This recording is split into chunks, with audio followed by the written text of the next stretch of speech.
Well, thank you all for showing up. Appreciate you. I know like it was a very long talk outside, so like yeah, probably like you've been through a lot. All right, so before I start the talk, let me ask you guys a question. What's the maximum time difference you ever had to work with a teammate outside of your location where you guys working? Was it like 6 hours, 12 hours? Colombia? How long was that? I don't know. It's like 6 o'clock in the morning. So we have an afternoon.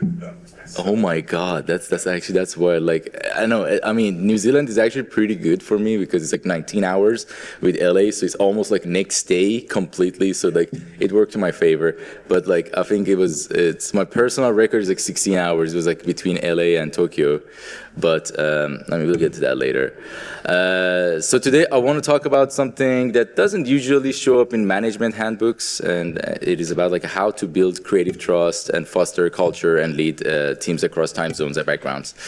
And I'll do my best to keep my talk short. Unfortunately, I don't think we're gonna have time for Q&A, but like there's gonna be a QR code at the end of it. So if you guys want to like chat or link up later. All right, so. My name is Kia. Nice to meet you. Kia ora.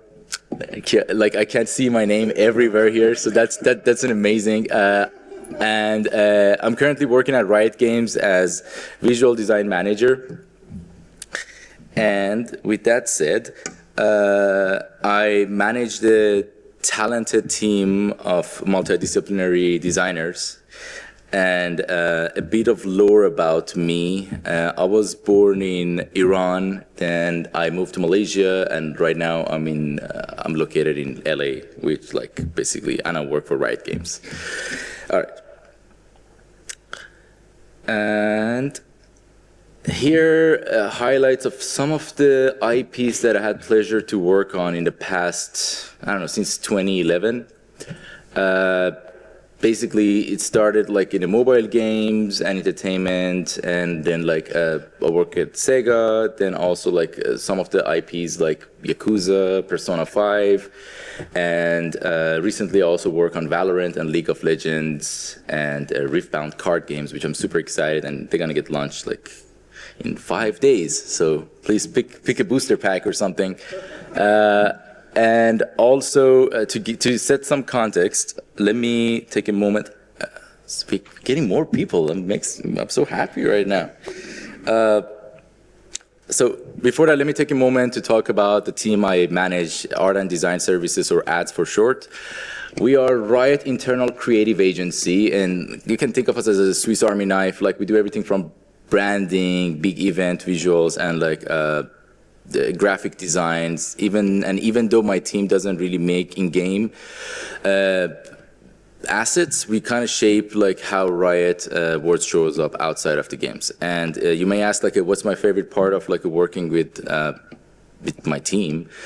And it's like we are kind of the team sits between the department, and we are kind of helping different ideas land like clearly across different regions that we have and audiences, and that space like it's the space that I learned the most about creative trust and collaboration. And a little bit of disclaimer, just to be clear, everything I'm going to say today and talk about, it's just my own personal experience and stuff, and I'm not representing Riot in any shape or form. So yeah. All right. This session is not about tools. I'm gonna wait a little bit. Like, welcome. Oh, it's okay. All good. I can answer all the questions and I can link up with you guys after. No worries. Just gonna give a couple minutes.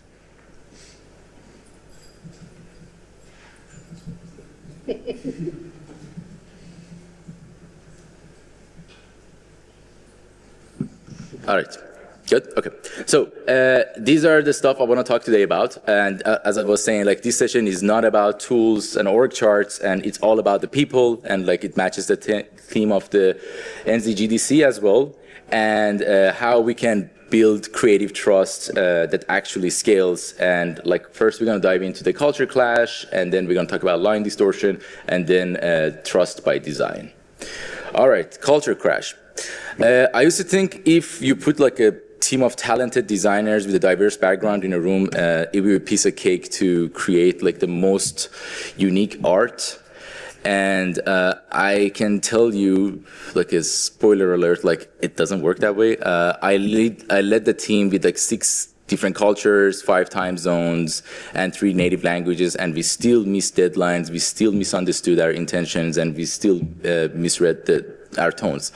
Because differences without shared context creates problem and not flow. And here's how I learned it. All right, 3 moments that reshape how I think about feedback. And first one, let's start down the memory lane. Sega, super talented design team. I gave a constructive feedback. So everything was good, clear, honest, direct, and the whole room went silent. A few polite nods, and meeting was over. So first I thought like, oh, cool, everybody agreed with what I said, and just, like, or maybe the translator couldn't really translate what I said to the team. And later I learned that no, the feedback that I gave caused discomfort, not because of the feedback itself, but how I said it. My feedback was too direct, and I was too new at Sega, and I didn't have enough time to build trust with Japanese creative team yet. So that kind of like gave me like an understanding, like a silence doesn't mean agreement. And what I learned that was like in Japan, feedback is a slow burn, and indirect and deeply rooted in hierarchy and context. Amazing. Sorry. So like what I've done was like I slowed down and moved more into async reflective critique with the team. And also, next example, it was in Korea, lighting fast design team, and like all the stuff, everything we were doing was like a polished designs, sprint were crisp, and like during one of the live reviews, the room stayed quiet. Like usually like nobody was saying anything, and like especially the junior designers. So like I was thinking to myself, was it like a low engagement with the team, or like am I doing something wrong? And that's where I learned that usually in Korea, the culture, people letting their work speak rather than like they're being loud about like, oh, like, being flashy about like what we're doing, like this is how I do it, like I'm just gonna go over it. And so like we need to kind of create the space for ideas to show up in a different ways. And like, like I start thinking about like, okay, I can change how I structure collaboration by like more like anonymous rounds or low pressure prompts, or that's that. All right, fast forward to Riot Games today. Very different energy. I had this is amazing, thank you. Like I had a meeting with I think first month, I had a meeting with my design team, and like I was just giving the feedback to the designers, and like the junior designer on my team, like he straight up like questioned the whole concept and like just get to me, and he was like, yeah, we need to do it differently. And like I was like, whoa, is that like disrespect, or like or the person being rude, or what? And then what I learned about it was this was actually trust, and that person was somebody. Then debate is equals trust, and that person was somebody that like fully engaged and fully invested and in bringing their whole perspective to the game. And so yeah, I changed it. I changed the way I was like giving the feedback during the meetings. I was like, okay, I framed it as more collaborative debates, and also ask like what am I missing? So like I ask a lot of questions like, okay, how would you like to get feedback? All right. So 3 countries, 3 different companies, and 3 completely different ideas of what feedback looks like. In Japan, obviously I learned like a silence doesn't necessarily means like, okay, agreement, and it usually means like not yet. In Korea, indirectness means I care, and in US, debate means like I'm in. And so one thing is like, leadership isn't a formula, it's a lens, and culture isn't a barrier, it's a design tool, and if you're not designing for it, you're designing around it. Now let's talk about what happens when you don't design for it. Line distortion. All right, so friction shows up more often than we usually intended, or we analyze it, and I'm pretty sure everyone in this room they experience friction or these kind of examples that I'm going to show one way or another. Okay, first example. A Japanese teammate translate this needs a bit more work as a failure, and not as you just asking for another round of iterations. The language wasn't strong, the tone wasn't even harsh, and but through the cultural lens, everything that you say changes. So that is feedback misfires. Another one is working on a project with the US team, posted the notes at 6 p.m. In LA time, and by the time UK replied, decision had already been made, and that's how time zone silos killed momentum. And also what someone in US sees as helpful, direct, teammate in APAC can experience it as blunt and cold, which I'm pretty sure you guys experience it a lot, and that's tone mismatch. And finally, no clear lead, everyone waits for somebody else. God knows, I suffered from this one a lot, and usually I'm trying to treat it as a respect. I'm okay, I don't want to step on anyone's toes and whatnot. It's not about okay, I'm not really not engaged in what I'm doing or this. I'm just it's a matter of trust and a hierarchy. I'm I'm waiting for the other person, and that is decision paralysis. All right, with that, let's kill some myth real quick. Myth number 1, diverse team equals better outcomes. Nope. Obviously, you guys know, it's we love to say it's okay, we have a diverse team, so we're killing it. But that's only work if you build trust infrastructure to support it. Otherwise, diversity becomes differences without alignment. Same with clear feedback always leads to alignment. Feedback clarity is cultural, and it is contextual as well, so it's earned. Another one is remote work. After COVID, everybody was okay, what's the difference? We all remote now, so it's all the same. Just because we can hop on a video call and work remote, it doesn't really necessarily mean we're experiencing everything in the same way. And culture still shapes how we communicate and how fast we reply and how direct we talk to each other. And finally, as long as we deliver, we're fine. A lot of people saying this, and it's wrong. Output matters, true, but relational depth is what keeps collaboration in tune, and long-term creative trust takes way more than just the output. All right, trust by design. So now we know where things break. Let's talk about how to build something that holds. This is the framework that's more or less I lean on when I'm leading a cross-cultural design teams. It's not perfect, just FYI, but it's consistent, and it's been working for me the past couple of years. All right, creative trust triangle. Triangle was supposed to be up there. This is just a design flaw, so I'm sorry. Creative trust triangle is built from 3 sides. Side number 1. Clarity of vision. This is think of this as a North Star. People know where they're going with this. Side number 2, cultural intelligence. This is the analogy for this one is a mirror, and it reflects, don't impose. And the last side is consistent ritual. So this one is a heartbeat of the triangle, I guess, and it creates flow and safety.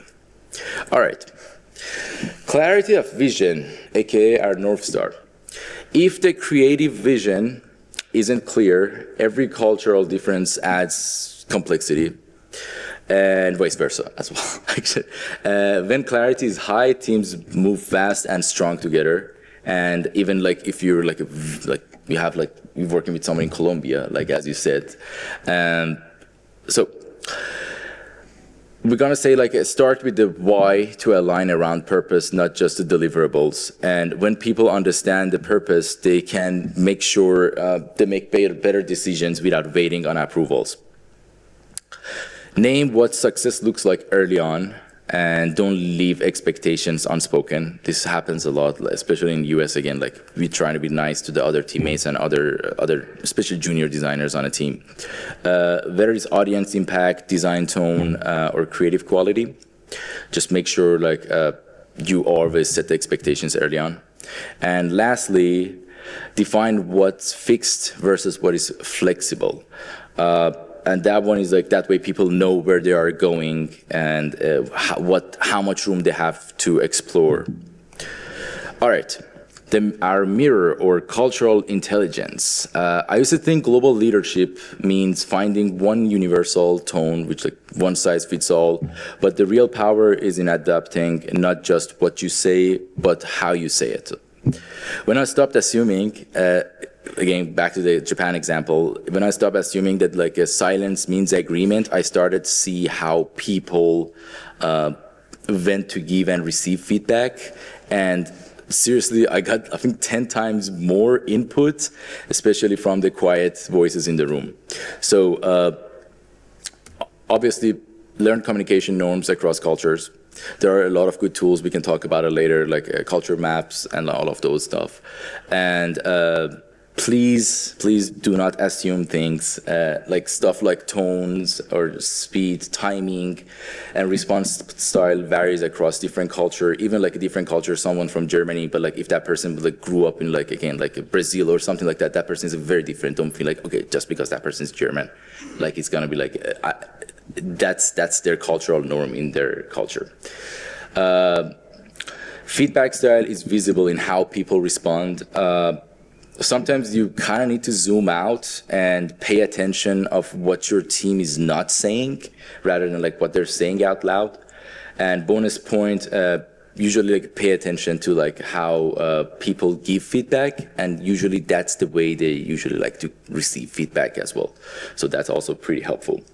And lastly, model vulnerability and say like, I don't know, when you just don't know, like just admit it. Like it's not that hard, to be honest. And like a lot of times, like when someone like, especially leadership, like tells me like, oh, I don't know, like, or being like more vulnerable with me, I have way more respect for the person like after that. And I feel like also like more open with the person. And it's automatically create this like a safe zone or safe area, like I forgot it. It's too early, sorry.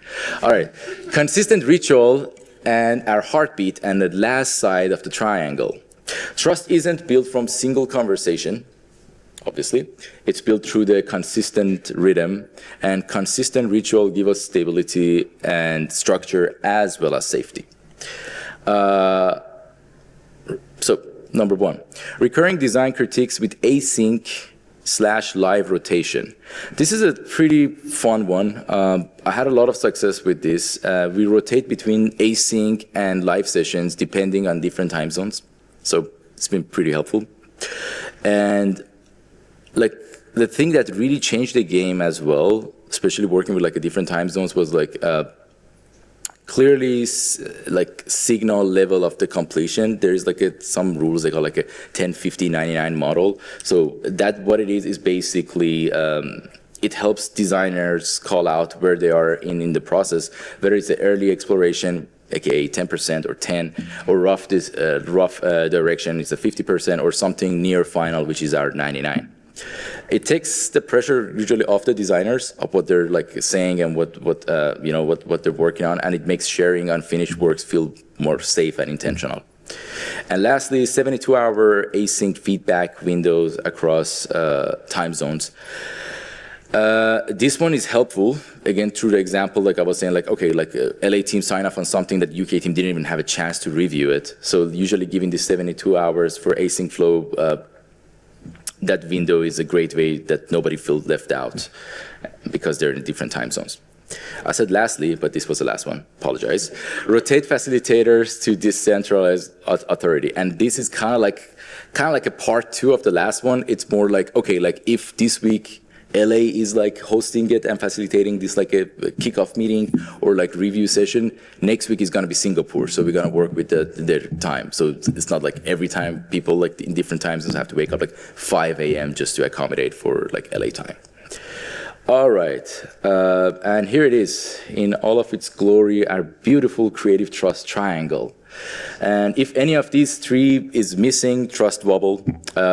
No clarity obviously means confusion. No cultural intelligence means resentment. And no rituals obviously means inconsistency. And trust also doesn't usually breaks in like one big dramatic moment with like a Hans Zimmer background music.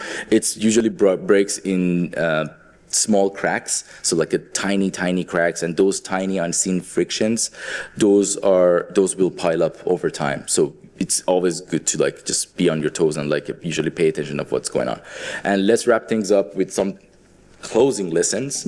And like if I want to give you something to take back to your teams or your work or whatever. We talked about time zones, feedback tensions, cultural blind spots, creative rituals. But at the heart of it all, it's all about trust and people. The best work I've seen, it usually didn't come from the most talented, like amazing designers who work like all the AAA titles and all that. It came usually from the most connected ones, the teams that like they usually feel safe, they have a clear vision with each other, and like also the designers that they feel seen and like they feel like they're in a safe environment. So if you want to take one thing back to your team, let this be: creative trust isn't accidental, it's intentional and it's designed, and the design starts with, my good friends, you. And thank you so much. We're not gonna have time for Q&A, but like I dropped this QR code, like if you guys want to scan it, we can go over it. Am I on time, Kate? Legends. Okay, good. Thank you so much. Thank you so much. Awesome. So, yes. I was looking to talk to you about a pretty addressed this, but when you talk about time zones, you say, rotate it so people don't get up at 5 a.m. to attend the meetings. Yeah. Or whatever. Is that an expectation, like having a meeting at 1 hour, so a 6 a.m. meeting, and you get a meeting, is that an expectation that you've been able to set with your team, or is that always just being an option? It has to be expectation, to be honest, because at one point, like, if it's gonna be like more or less like optional, like people be like, okay, I'm not gonna attend this one, and like other regions, they would take it personally. They're like, this person from LA office didn't attend, so why should I like attend that? So yeah, I would usually make it mandatory, but like again, at the same time, like you understand, like if someone like be like, okay, like I can't, like I have a kid, like my kid was up at like 3 a.m. or something like that. Like there are exceptions, but it has to be mandatory in my opinion. Yes. Hi there, great talk. Thank you. So question I have for you is so with everything you learned about giving feedback off of different time zones, how do you best integrate that with your team and teach other people those skills so they're able to adopt those same mentalities as well? Very good question.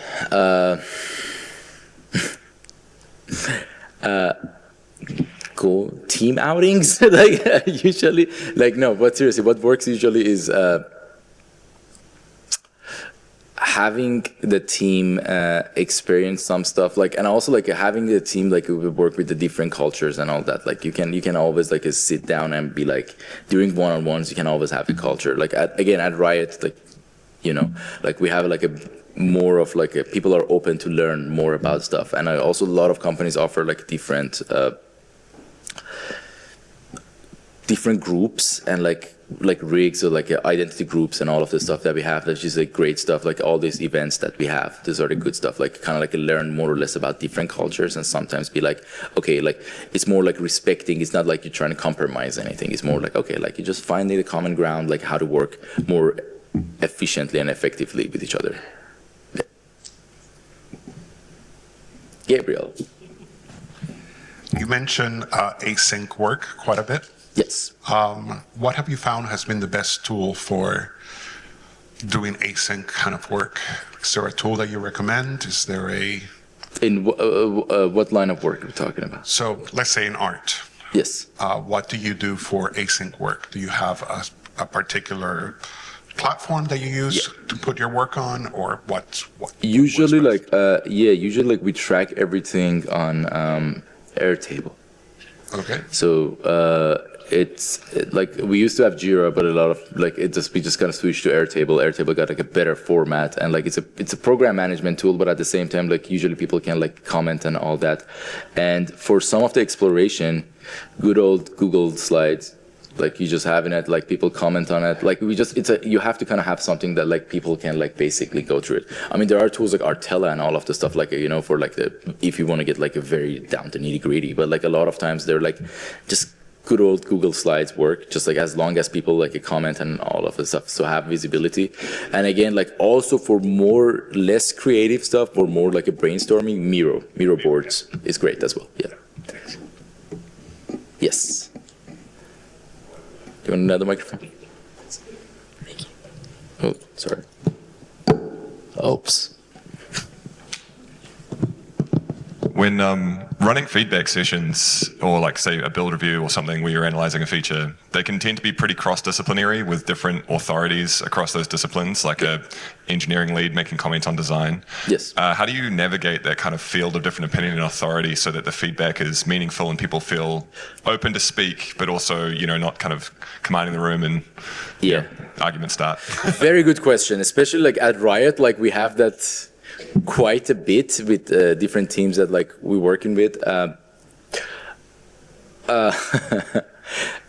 It's usually like we have like one or two main stakeholders on a call, and those are like set the tone in a meetings. It doesn't matter like if you're like from the, it's always, especially with the designers and engineers, always happen. There's always some sort of friction because engineers be like, okay, this doesn't make sense. Like I can't even do this in Unreal. Like what are you doing?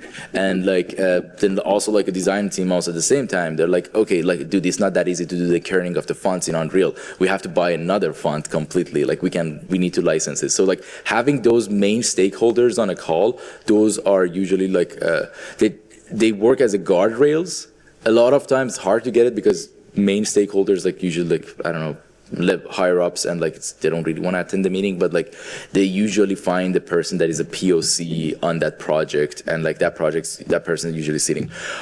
Also, having a program manager on a call is very helpful. Because usually when this kind of beef and like arguments and stuff happening during the call, like that program manager is usually like being like, okay, like we'll talk about it later. Like let's just focus on the agenda. Like we have not 1, 2, 3. Like let's just go over it. And speak of agenda, please have agenda for those meetings too, because otherwise, like, everybody's like everyone have great ideas and they all want to share it during the meetings, but it's gonna get out of hands.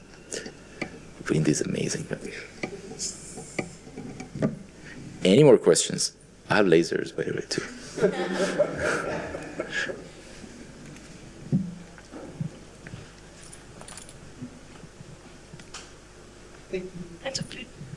Hiya, great talk, really appreciated it. Cheers, thank you. You mentioned a lot how there are obviously deadlines, but trust comes above deadlines and that kind of thing. Yep. But I'm wondering how you balance, sometimes there are just deadlines and you want everyone to feel heard when it comes to feedback, and maybe people want more iteration time, but the reality is we've got a deadline to meet and you kind of have to draw that line in the sand. I'm just curious on your thoughts of keeping people happy and comfortable and feeling like they're heard, but also meeting those deadlines and the logistical side, I suppose. As a lead, it's your responsibility to don't stress out your team. So like do whatever, don't get to that point. I had bad managers, bad creative directors that they were like, just because like, I don't know, the VP of marketing would like, okay, we need this tomorrow. Like they put the whole stress on a team and entire team stress out, and like eventually, I'm sorry, like they created shitty work at the end of it. So like we don't really want that.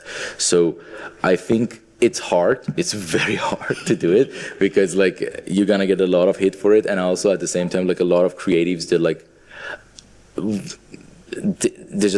they have million ideas. So like it has to be like, don't stress out your team, because my experience is usually backfires.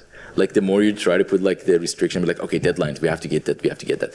The more deadline you have, it's gonna like backfire. But one thing that like I also mentioned in a presentation was like a 10, 50, 99 method. That helps a lot, because at least in the stakeholders you can show like we're not at 99%, but like here it is. And also like it's prevents some of the, it's mitigates some of the, you know, like like the designers didn't understand the brief, so they're completely going off way, because you kind of catch that early on in the process. You don't wait for like and understand a lot of designers don't want to show their work until like they're like in 99%. So like it's good. Like I think like just basically defend your team as much as you can. Don't stress them out, because it's gonna backfire. It's usually like, as a designer and creative myself, like if someone put more pressure on me, it's like, okay, we need it tomorrow. Like I'm gonna stress out way more, and I'm gonna be way less productive than what it is. So like, yeah, I think like that. Those are some of the great stuff. Cool. Thank you. Thank you. Thank you so much, guys. I really appreciate you. Thank you. Thank you. Thank you.